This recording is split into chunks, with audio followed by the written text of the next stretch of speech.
इशारा देण्यात आलेला आहे. कसं काय पाहता ऐकून? मी सगळ्यात पहिली भगवान महावीरांच्या चरणी वंदन करतो. मोठ्याने जैन धर्म हा अहिंसेच्या मार्गावर चालणारा धर्म आहे.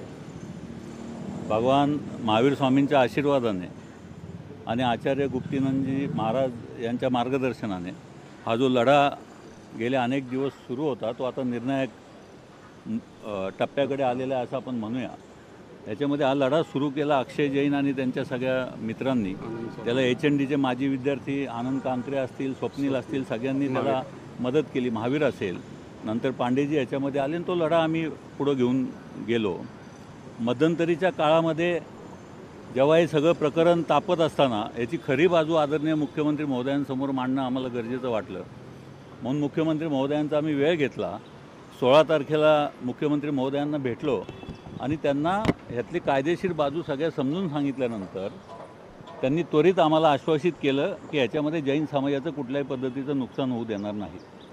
त्यानुसार पहिला स्टे आम्हाला मागच्या 20 तारखेला मिळाला आणि आज त्याची फलश्रुती अशी आहे की आदरणीय मुख्यमंत्री देवेंद्रजी फडणवीस यांनी पुढाकार घेऊन ट्रस्टी, गोखले बिल्डर आणि आमच्या सगळ्यांमध्ये एक समन्वय साधून आज जसं काल गोखले बिल्डरांनी पत्र दिलं माघारीचं, तसं आज ट्रस्टींनी पण पत्र दिलं चार्टी कमिशनरला. त्याची कॉपी माझ्याकडे आहे आणि ह्या सगळ्या व्यवहारामधनं आता ट्रस्टनीसुद्धा माघार घेतलेली आहे. ह्या सगळं सांगायचं तात्पर्य असं की राज्याच्या मुख्यमंत्र्यांनी ज्या पद्धतीनं शिष्टाईनं जैन धर्माच्या बाजूनी कसा निर्णय येईल, जैन धर्माच्या भावना कशा दुखावल्या जाणार नाहीत, ज्या पद्धतीनं अग्रेसर जैन समाज झाला होता ते सर्व जैन समाजाच्या बाजूनं करण्याचं काम आदरणीय देवेंद्रजी फडणवीस साहेबांनी केलं. सकल जैन संघाच्या वतीनं, सकल जैन समाजाच्या वतीनं मी त्यांचं मनपूर्वक आभार मानतो, अभिनंदन करतो. आत्ताच आचार्य गुप्तीनंदजी महाराजांचा फोनही आला की देवेंद्रजी फडणवीस साहेबांना आपण या सगळ्या मीडियाच्या माध्यमातून विनंती करा की आपणही लवकरात लवकर HND हॉस्टेलला व्हिजिट द्या आणि आचार्य गुप्तीनंदजी महाराजांच्या दर्शनाला आपण यावं. सगळा जैन समाज आपली आतुरतेने वाट पाहतोय. निर्णय कुठल्याही क्षणी येईल, कारण की गोखलेंनी माघार घेतलेली आहे आणि ट्रस्टनी माघार घेतलेली आहे. तर 100% निर्णय हा रद्दबादलचाच आता येईल, काही शंका राहिलेली नाही. नाही, राजकीय हस्तक्षेप आम्हाला कुठेही वाटला नाही.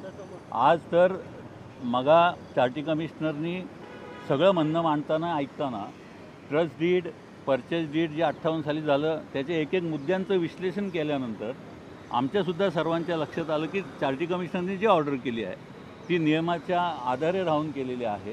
त्यामध्ये नियमबाह्य काही झालेलं दिसत नाही. पण ट्रस्टची जागा, भगवानाचं मंदिर हे सर्व अबाधित राहिलं पाहिजे ही भूमिका आमच्या सर्वांची होती आणि त्याला न्याय देण्याचं काम देवेंद्रजी फडणवीस यांनी केलेलं आहे. काही लोक त्यांच्याबद्दल ज्या काही माध्यमांमध्ये चर्चा झाल्या किंवा अपुऱ्या माहितीच्या आधारे ज्या काही बातम्या झाल्या त्यावर त्यांनी नाराजी स्पष्टपणे व्यक्त केली आणि ती करून सुद्धा दाखवलं.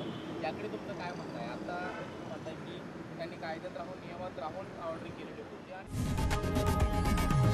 लोकशाही मराठी ऐका, पहा, जागरूक रहा.